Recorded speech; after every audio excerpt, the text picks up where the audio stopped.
da kuma alamar karawa don samun shirye-shiryen mu. Mun gode.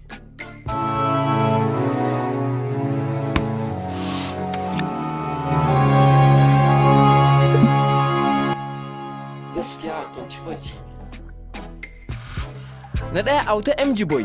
Idan aka ce za a kirga mawakan Kannywood da suke tashi a wannan zamani, dole sai an sanya auta MG Boy. Ya kasance haifaffiyar ƙasar Niger ne, kuma kwararren mawakin soyayya ne. Kwa sabon shirin Adam A Zango mai suna Farin Wata Mai Dogon Zango shine yi wakokin cikin fim din.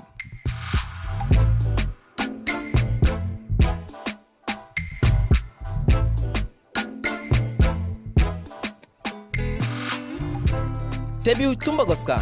Jaruma ta yi matukar suna a shekarar 2013 a sakamakon fim din da ta fito mai suna Goska. Shi yasa ma aka kara mata Goska a gaban sunanta. Tumba Goska dai ita ma haifaffiyar kasar Niger ce.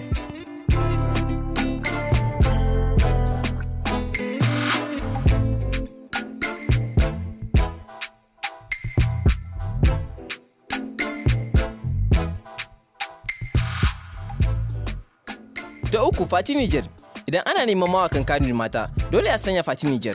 Ta yi wakoki masu yawan gaske a Kannywood da kuma na yabo. Ita ma dai haifaffiyar kasar Niger ce, shi yasa ma aka haɗa sunanta da sunan kasar ta Niger.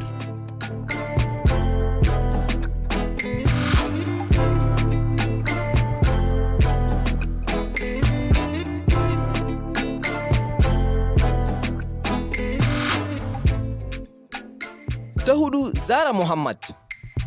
Zara Muhammad wacce ake kira da Zara Diamond ta fara fitowa a fina-finan Hausa a shekarar 2018, haka zalika ita ma 'yar kasar Niger ce.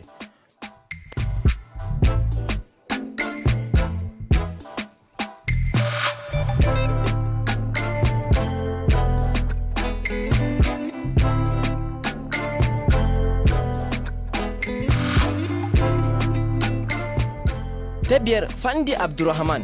Fandi wacce aka fi sani da Izzatu Final tana cikin sauran jaruman Kannywood da suke tashi a wannan zamani. Ga masu kallon tashar Arewa 24 za su ganta a shirin mai dogon zangon na mai suna Gidan Badamasi.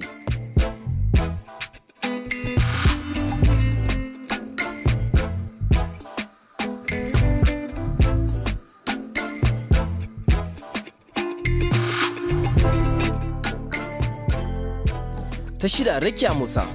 Rakiya Musa ana kuma kiranta da Aisha Humaira. Sunan ya samo asali ne a wani fim da ta fito mai suna Aisha Humaira. Ita ma dai haifaffiyar kasar Niger ce.